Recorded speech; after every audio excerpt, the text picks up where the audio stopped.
Today's video is brought to you by Squarespace, whose website builder is simply the best way to create a beautiful looking website with ease. I'll talk more about them later, but first, let's talk about one of London's most ambitious railway projects, that being Crossrail.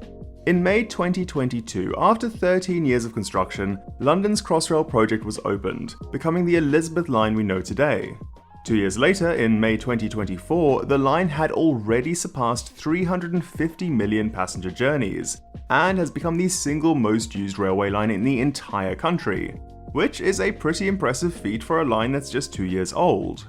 On top of all of that, people are also just really liking riding it, with a survey by YouGov finding that the Elizabeth line has the highest favourability ratings when compared with London's other underground lines.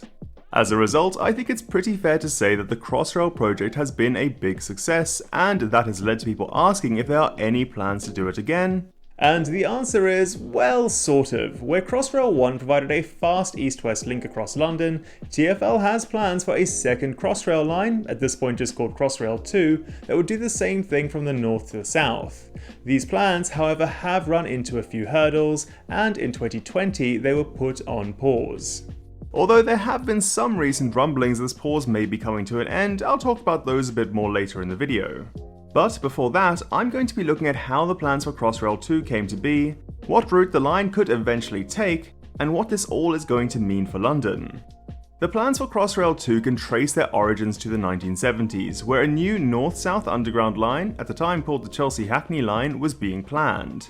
This line would possibly have run from Wimbledon in London's southwest up to Chelsea, then through central London towards Hackney, before running onto tracks that are currently being used by the Central line to reach Epping. Now, obviously, these plans never became a reality, but in the 1990s the idea of building this southwest to northeast line came up again in the form of what was then called the Express Metro. These plans were starting to look a bit more like Crossrail because instead of building the line like an underground line, it would have been built to national rail standards and would have used more existing track. It would also have had fewer stations, allowing for the express-style Crossrail services.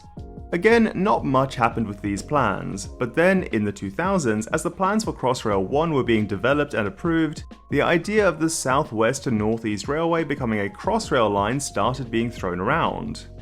Now, while building major rail lines, like Crossrail, can take a very long time, building your own website doesn't have to, because with Squarespace's new AI-powered design intelligence tool, building a website is as simple as answering a few quick questions about yourself or your business and then letting AI do the rest of the work.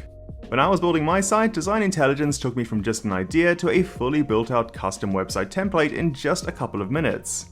From there, I just needed to fill in the content, and even that was made pretty simple with Squarespace's AI writing tools. So if you have a website idea in mind, or if you just feel like giving these cool new tools a try, head to squarespace.com for a free trial, and when you're ready to launch, go to squarespace.com/citymoose and use the code CITYMOOSE to get 10% off your first purchase of a website or a domain.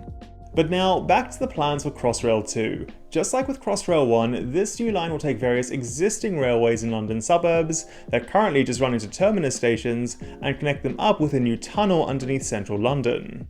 Crossrail 2's route would start at the existing Broxbourne station in London's northeast, where it would provide an interchange with National Rail. From here, it would head south along the existing Lee Valley lines to Cheshunt Station, where it would provide another interchange with National Rail and the Overground's Weaver line, before continuing down that existing line for stations at Waltham Cross, Enfield Lock, Brimsdown, Ponders End, Angel Road, Northumberland Park, and Tottenham Hale. At Tottenham Hale, the line would also provide an interchange with the London Underground's Victoria line as well as other National Rail services. All of the stations and track I've mentioned so far already exist, but at Tottenham Hale, the line will descend into a tunnel to run on a completely new alignment. The first new station the line will see created on this alignment will be in Dalston, and will combine the existing stations of Dalston Kingsland and Dalston Junction, to provide an interchange with the London Overground's Mildmay and Windrush lines.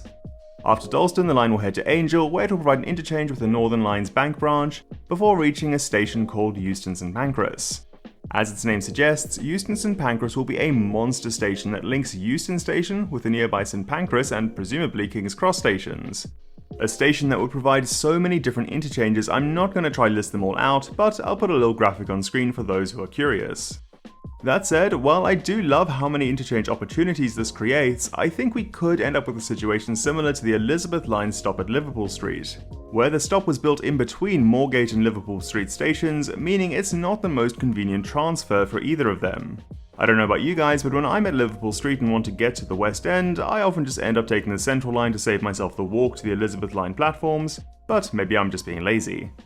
Back to the route of Crossrail 2 however, and the line's next stop would be Tottenham Court Road, where it would provide an interchange with the Central Line, the Northern Line, and Crossrail 1 with the Elizabeth Line. After that, the line would reach Victoria Station, where it would provide an interchange with the Victoria, Circle and District lines, as well as various national rail routes.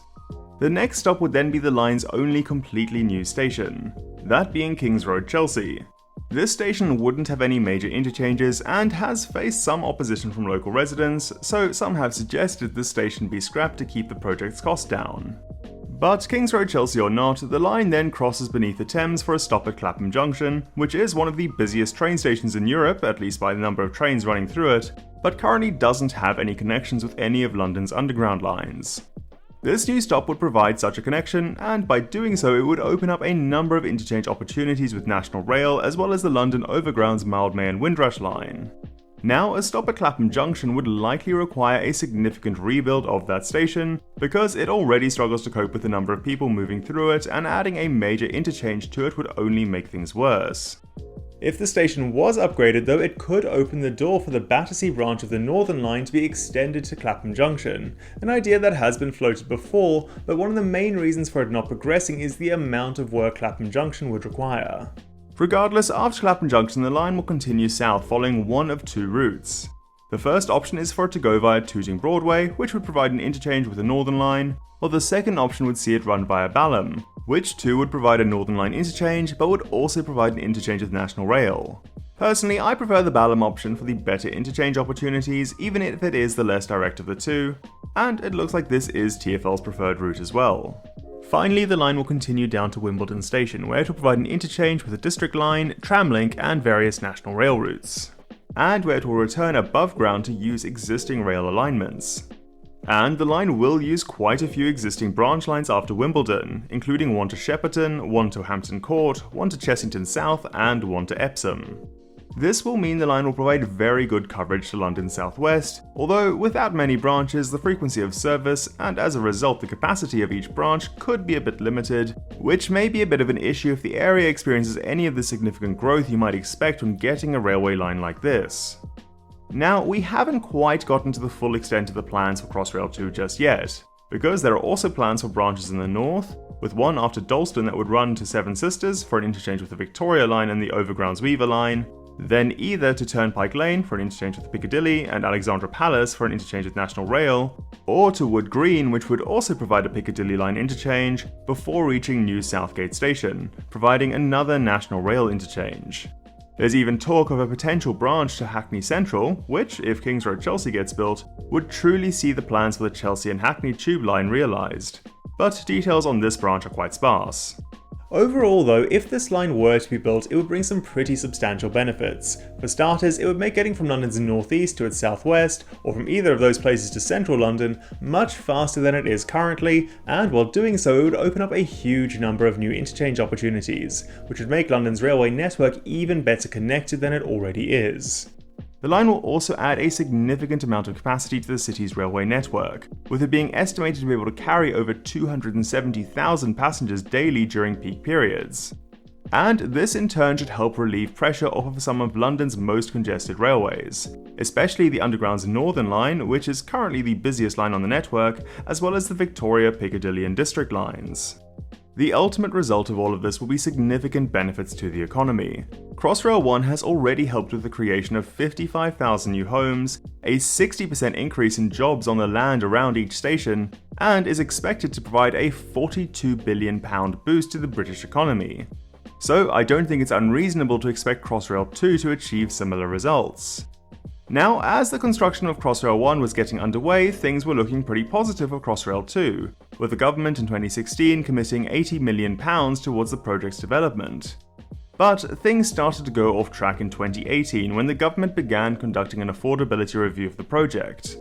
At the time, Crossrail 1 was still under construction and was starting to experience delays and budget overruns. Similarly, the High Speed 2 project was continuing to see its projected cost increase, so the government and the public was growing skeptical of these expensive rail projects. This was compounded even further in 2020 due to the pandemic that massively affected TfL's finances, and was resulting in big shifts in the ways people were commuting to work. On top of all of that, Crossrail 2's expected cost had also been growing and was now estimated at £41 billion, more than double what Crossrail 1 cost. So, in 2020, the UK government decided to pause the project. Now, it's worth noting this is just a pause and that the project isn't completely cancelled, because TfL still does want to eventually see it get built, and there is growing hope this will happen. The project was put on pause before Crossrail 1 opened, and since its opening we've seen what a success it was, and this has renewed people's interest in Crossrail. The changes in people's commuting habits also didn't turn out to be as big as some expected, and there has been a strong recovery in ridership across London's rail lines. So as a result, TfL is still working to keep the project alive. In conjunction with the Department for Transport, they've recently been working on updating the project's safeguards, which basically protect the land around the proposed route to make it easier for them when it comes to building the line. That said, for now at least, they're not making it a priority. Instead, they're focusing their efforts on other, cheaper, but still potentially very impactful projects, like the West London Orbital Overground Line, which I recently did a video about, the Bakerloo Line extension to Lewisham, which I also did a video about, and potential extensions of the DLR to places like Thamesmead. A topic I haven't done a video about, but probably will soon, so subscribe if you're interested in seeing that. For now though, it does look like it will still be many years before we see Crossrail 2 become a reality, and while I do think it would be an amazing and transformative project, I do see the sense in getting those simpler and cheaper projects done first. And as quite a few of you like to comment on my London videos, there would also be some sense in prioritising new rail projects in some of the UK's other major cities. But ultimately, with the recent success of Crossrail 1, hopefully the government's and the public's wariness about major rail projects like these will be calmed, so we can get on with building them, even ones that aren't Crossrail 2, and enjoy the very significant benefits they inevitably bring. Well, I hope you enjoyed today's video. If you did, consider giving it a like and subscribing to the channel, and if you really liked it, you could consider supporting me on Ko-fi. I do always appreciate it. But, as always, I'm Kyle, aka City Moose, and thanks for watching.